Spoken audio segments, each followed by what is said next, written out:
Os destaques da semana entre os julgamentos do plenário do Supremo Tribunal Federal. Você confere aqui na TV Justiça. O Plenárias que está começando.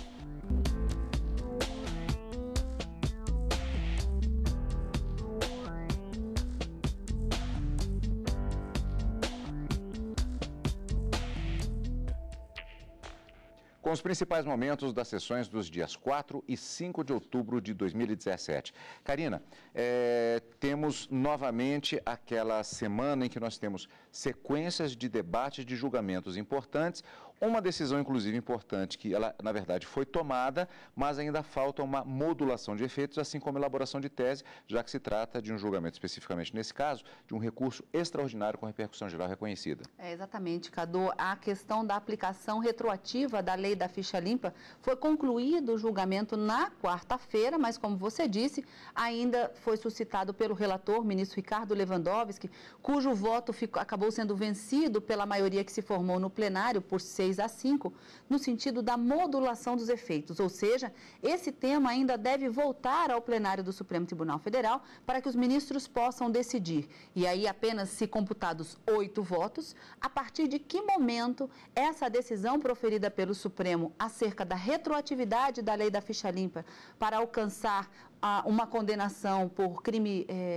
de abuso de poder econômico ou político, se esse prazo de 8 anos de inelegibilidade poderia se sobrepor àquele prazo de 3 que havia sido aplicado em razão da condenação por esse fato. Mas ainda, em uma outra sessão, isso deve ainda retornar. Mas, na quinta-feira, um outro tema também que teve, não propriamente o início do julgamento, mas o início de uma discussão para se saber se o tema poderia ou não ser submetido ao plenário do Supremo e se fosse reconhecida essa repercussão geral, o tema seguiria adiante. E foi exatamente essa decisão tomada na quinta-feira sobre a possibilidade de uma pessoa se candidatar a um mandato eletivo. No caso concreto, o recorrente era candidato à prefeitura do município do Rio de Janeiro, mas não havia se filiado a qualquer partido político. E a discussão é, será que é constitucional e é possível que uma pessoa se candidate a um mandato eletivo sem ter filiação partidária? O ministro Luiz Roberto Barroso, relator desse recurso extraordinário, trouxe a questão ao plenário para se discutir, junto com os demais ministros, se esse tema seria efetivamente constitucional, o que para ele era, mas é preciso que os demais ministros concordem, e se haveria uma repercussão geral deste tema, não obstante o caso concreto já estivesse prejudicado. As eleições já se passaram, o registro da candidatura foi indeferido, o recurso do TSE foi desprovido, ou seja, mantida essa situação de prejudicialidade do recurso, a tese ainda é importante para ser julgada no plenário? Os ministros, por maioria, acabaram entendendo que sim, é um tema com repercussão geral e o recurso extraordinário deve prosseguir com essa discussão. É possível, é constitucional a candidatura avulsa para mandatos eletivos, ou seja, sem que a pessoa esteja filiada a qualquer partido político? Esse foi o grande tema que acabou gerando a maior parte das discussões no plenário da quinta-feira. Ainda não há decisão de mérito, apenas a discussão da repercussão geral que foi reconhecida no plenário e que, oportunamente, esse tema deve retornar à Suprema Corte nessa deliberação do plenário do Supremo. Aliás, do ponto de vista da classificação formal dos temas dos processos, uma predominância de direito eleitoral em matéria política nessa semana. Essa semana, vamos dizer que com o aniversário da Constituição Federal, no dia 5 de outubro, quinta-feira, os temas que foram discutidos, tanto na quarta como quinta, foram temas eleitorais propriamente, como você disse. E é o que nós vamos conferir, portanto, no nosso programa Plenárias de hoje, já a partir da sessão da quarta-feira. O Supremo Tribunal Federal decidiu, como já foi adiantado, aplicar a lei da ficha limpa a políticos condenados por abuso de poder político e econômico antes de 2010, quando a lei passou a vigorar. Com a decisão, eles ficam inelegíveis por 8 anos. Os ministros analisaram o recurso de um candidato a vereador. No ano de 2004, ele foi condenado por abuso de poder econômico com decisão transitada em julgado e ficou inelegível por 3 anos, como previa a lei anterior à ficha limpa. Em 2008, foi eleito vereador e exerceu o mandato. Já em 2012, quando tentava se reeleger, teve a candidatura negada com base na nova lei. Nesta quarta-feira, foi retomado o julgamento com placar de 5-3 pela retroatividade da lei da ficha limpa. O ministro Gilmar Mendes, que já havia se manifestado, complementou seu voto, entendendo que a nova lei não poderia retroagir. A aplicação do novo prazo, agora de 8 anos, é claro que viola a coisa julgada. Mas o pior, porque esse assunto está se encerrando. Tem repercussão, tem casos residuais, certamente provoca insegurança jurídica. Pior é o sinal que nós estamos passando para o Congresso, de falta de limites. Sempre se poderá estender esse prazo. Por que não agora 16 anos? Por que não 24 anos? E veja num modelo que já tem uma corrida de obstáculo em que os obstáculos são móveis. Porque os 8 anos começam a contar da data da decisão do colegiado e depois ele vai se movendo. Se o sujeito recorrer, ele pode chegar a 30 anos. É esse o quadro de que nós, portanto, estamos falando. Portanto, a aplicação do novo prazo de 8 anos, não tem a menor dúvida, pode-se dizer o que quiser. Chame de sanção, chame de cadeira, chame de bola. O que está aqui é óbvio que é restrição a direito. Afeta o núcleo essencial do direito. Quem trabalhar dogmaticamente com direitos fundamentais há de ter essa noção. Com os votos dos ministros Marco Aurélio e Celso de Mello, também pela irretroatividade da lei da ficha limpa, o julgamento ficou empatado. A situação é emblemática e já no início eu fiquei pasmo com os votos proferidos. E temos 5 votos no sentido de desprovimento do recurso do cidadão Dilermando Ferreira Soares. E é emblemática no que acabará, e ainda bem que há o jeitinho brasileiro posteriormente com a modulação, acabará por surpreender a todos com uma situação jurídica de retroação da lei nova, apanhando não só atos e fatos anteriores, como também a própria coisa julgada e a colocando na lata do lixo. Eu voto com o relator pelo provimento do recurso. Decisão do egrégio Tribunal Superior Eleitoral, ao reconhecer a inadmissível possibilidade de fazer retroagir a nova legislação claramente mais gravosa, em detrimento de situação já aperfeiçoada no passado, segundo o ordenamento positivo então vigente, permitiu a irradiação de um novo e superveniente efeito claramente restritivo do direito fundamental de participação política, assim incorrendo, a meu juízo, em ofensa à cláusula inscrita no inciso 36 do artigo 5º da Constituição, que assegura a incolumidade, que assegura a intangibilidade, que assegura a integridade do ato jurídico perfeito e que obsta, por isso mesmo, qualquer conduta estatal, provenha esta do Poder Executivo, do Poder Legislativo ou do Poder Judiciário, que provoque, mediante restrição normativa superveniente, a desconstrução ou a modificação de situações jurídicas definitivamente consolidadas. Importante relembrar, bem por isso, no ponto, expressivo magistério do saudoso professor Vicente Herral, que observa inexistir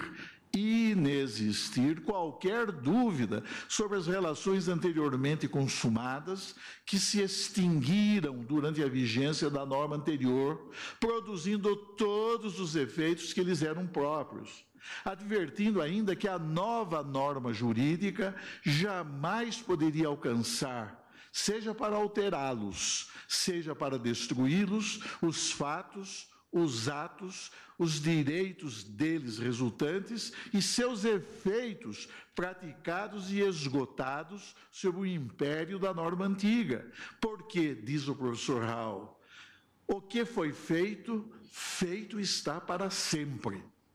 Assim, concluindo esse eminente jurisconsulto, a sua imperecível lição, apoiado nas sábias palavras de Portalis, enfim, um dos que participaram da comissão constituída por Napoleão e de que resultou a elaboração do Code Napoléon, do Código Civil francês de 1804.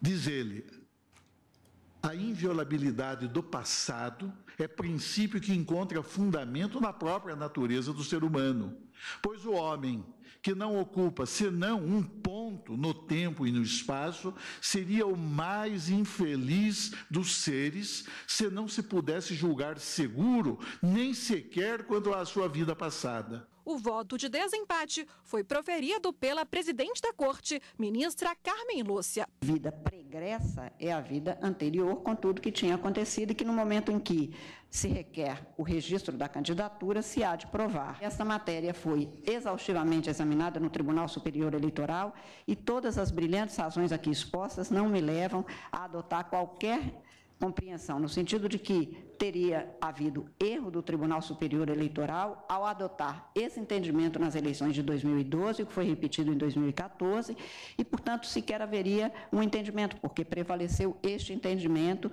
a meu ver, de maneira correta, com as vênias daqueles que pensam em sentido contrário, que conseguiram tão brilhantemente expor com tanta profundidade os seus argumentos, mas que, como afirmou aqui na sentada de quarta-feira passada o ministro Dias Toffoli, não apenas me convencem, mas até às vezes reforçam o significado a ser dado e a compreensão a ser aplicada quando se trata de eleições e de exercício de direito em condições iguais, muito mais porque a jurisprudência que prevaleceu e que fez com que incidisse sobre os candidatos em 2012, com toda certeza, estou lendo alguns, mas o número é muito significativo, de julgados nesse mesmíssimo sentido sobre exatamente esta matéria e nas mesmas condições. Por essa razão, peço vênia aos entendimentos em contrário, como disse, com todo o respeito pelos votos brilhantes que foram aqui expostos, mas, na minha compreensão, tem-se por aplicável a norma do artigo 1º, inciso 1, a linha D, da Lei Complementar 135 e, portanto, estou acompanhando a divergência inaugurada pelo ministro Luiz Fux. Esta foi a matéria de destaque na sessão plenária da quarta-feira. Depois do intervalo, você vai ver destaque da sessão plenária da quinta-feira. O STF, o plenário, resolve dar repercussão geral para o processo que vai analisar no futuro a possibilidade de candidaturas avulsas, ou seja, sem filiação a partido político. Daqui a pouquinho, depois do intervalo, aqui no Plenárias.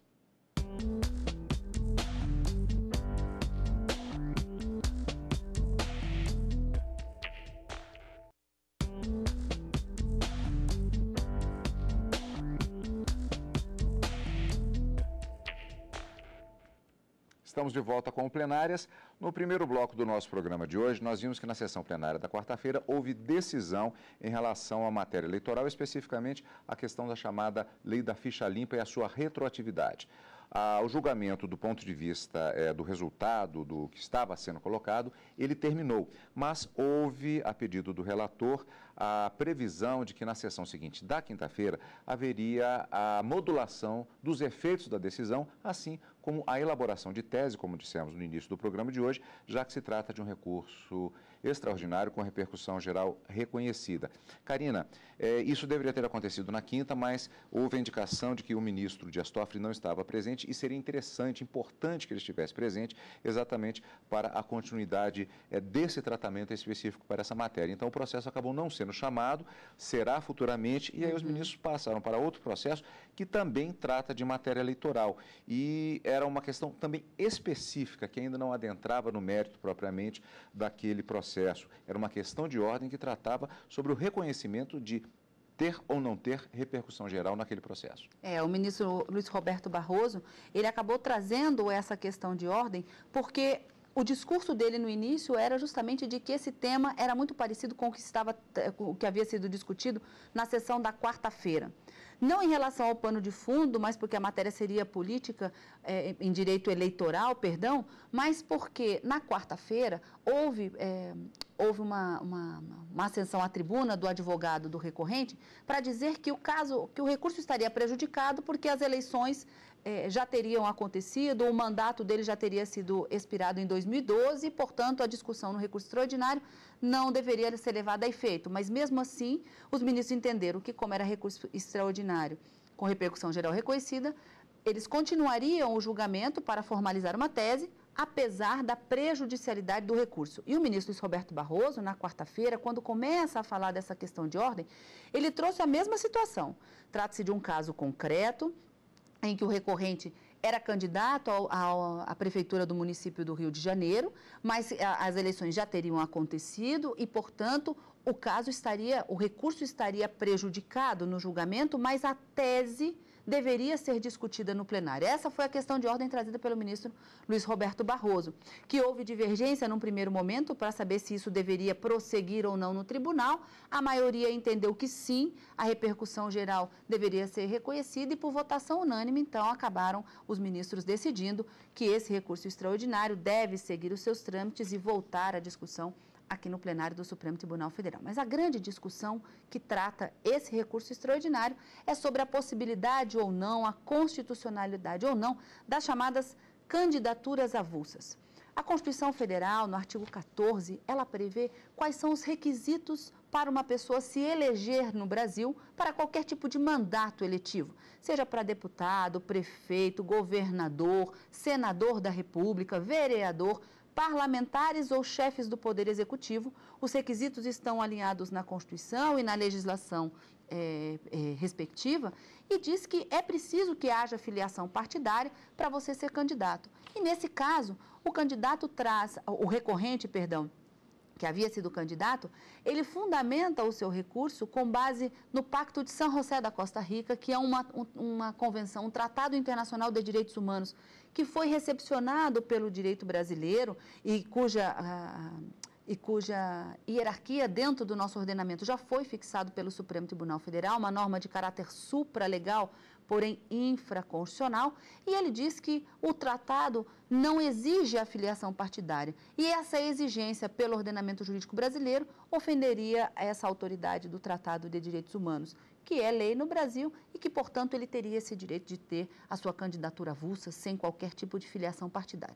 Essa é a tese que deverá ser discutida no plenário, já que a repercussão geral deste recurso, embora prejudicado, foi reconhecida pelo plenário na quinta-feira. Esse assunto também deve retornar em breve para discussão no plenário do Supremo. É isso mesmo, Karina. Portanto, o Supremo Tribunal Federal, na sessão da quinta-feira, decidindo, como estamos revendo, da repercussão geral a essa matéria, que vai analisar futuramente a possibilidade de candidaturas avulsas, como vimos, ou seja, sem filiação a partido político. Os ministros analisaram a possibilidade de julgar um recurso no qual um advogado que pretendia concorrer à Prefeitura do Rio de Janeiro questionava decisões judiciais que negaram seu registro de candidatura por não ser filiado a nenhum partido político. O relator do caso, o ministro Luiz Roberto Barroso, destacou a importância do tema e disse que as candidaturas avulsas têm pontos positivos e negativos. Há quem diga que a candidatura avulsa favoreça os líderes populistas e o personalismo ou o messianismo, e há quem diga que ninguém deve ser obrigado a ingressar num partido político, ainda mais com as estruturas viciadas e corrompidas que nós temos nos dias de hoje. Como as eleições já passaram, o relator disse que o caso está prejudicado, mas sugeriu que se reconhecesse repercussão geral para que futuramente o plenário analise a questão das candidaturas avulsas de forma definitiva. Um candidato a prefeito municipal que pretendeu concorrer às eleições sem filiação a um partido político. A candidatura foi indeferida, ele recorreu, mas as eleições já se passaram. A verdade, no entanto, é que o prazo para a filiação partidária é de 6 meses antes do pleito. Dificilmente uma questão envolvendo candidatura avulsa conseguirá chegar ao Supremo sem estar prejudicada, há tempo de nós nos manifestarmos. Portanto, eu estou me valendo de precedentes e me valendo da possibilidade do Código de Processo Civil e, a despeito do caso concreto, trazendo a questão jurídica em si para ser debatida. De modo que o que eu estou fazendo é dando provimento ao agravo de instrumento e propondo ao tribunal o reconhecimento de repercussão geral ao tema. Todos os ministros concordaram em dar repercussão geral ao caso. O tema se mostra impregnado de altíssima relevância jurídica e política, busca, obter um provimento jurisdicional que, na verdade, vai consagrar ou consagraria, se eventualmente prevalecer no julgamento final desta Corte, consagraria uma prática que, como demonstrou bem o eminente ministro Luiz Roberto Barroso, sempre prevaleceu no direito político brasileiro e, em particular, no direito eleitoral. Em nada altera a minha convicção quanto à repercussão geral em acompanhar o voto de Vossa Excelência na questão de ordem, reconhecendo a repercussão geral, especialmente porque um dos pedidos feitos foi que ou se provesse o recurso, ou se desse inicialmente o provimento judicial para aquela eleição ou para uma subsequente. E, neste caso, portanto, numa sequência de ideias. E, dada a importância da matéria, que transcende o interesse das partes, e como não estamos a cuidar da matéria de fundo nesta passagem, voto no sentido de acompanhar a atribuição de repercussão geral ao tema. Na ação, o advogado argumenta que o Pacto de São José da Costa Rica não proíbe as candidaturas avulsas, mas o ministro Ricardo Lewandowski ressaltou que os tratados não estão acima da Constituição. A Corte tem uma jurisprudência muito sedimentada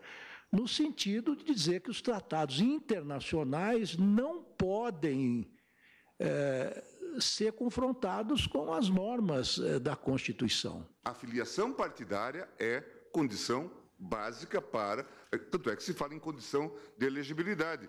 Tanto é que, se o legislador nada fizer nesse passo, só haverá candidaturas no nosso sistema mediante filiação a um partido. E essa é a jurisprudência tanto nossa quanto do TSE. O ministro, que é presidente do Tribunal Superior Eleitoral, disse ainda que atualmente o tribunal não tem condições de realizar eleições com candidatos sem partido. O TSE está informando que não tem condições, pelo menos na minha gestão, talvez na gestão da ministra Rosa e do ministro Fux, consiga fazê-lo.